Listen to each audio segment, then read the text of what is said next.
Assalamu alaykum wa rahmatullahi wa barakatuh. Alhamdulillah alladhi bi ni'matihi tatimmu salihat wa salatu wa salamu ala ashrafil anbiya'i mursalin.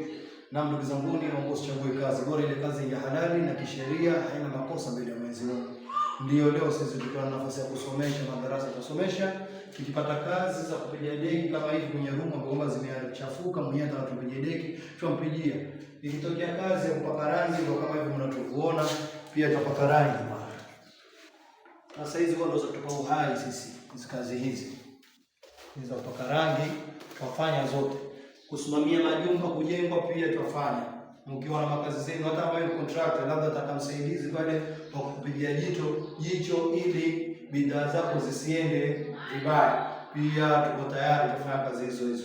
Ukitaka viwanja pia kama viko pia tufanya viwanja, kuuza viwanja. Alhamdulillah, hizi ndio zilizotupa uhai, ndio mpaka niwezesha tuna madarasa leo tusomesha fisabilillah, na vivyo kwa baraka zenu nyinyi ambao mnatutizama na kutusongeza mbele, kutulaikia, kutufanyaje huwa natupa nguvu. Alhamdulillah, Mwenyezi Mungu awabariki nyote. Inshallah hizi ndio kazi zetu, hatuchagui kazi bora, wewe Mwenyezi Mungu tukiridhika nazo. Ndio hapa leo mniona na kazi hizo. Huyo alioshika kamera wao ni wanafunzi wangu, ni mjomba wangu. Kwa hivyo sisi tukifanya kazi kwa kabisa tunawafundisha watoto wetu kwa billahi tawfiki inshallah. Haya, zungusha onyesha mazingira ulivyo. Kulikuwa kuchafu mbaya, lakini alhamdulillah sasa ndio vizuri.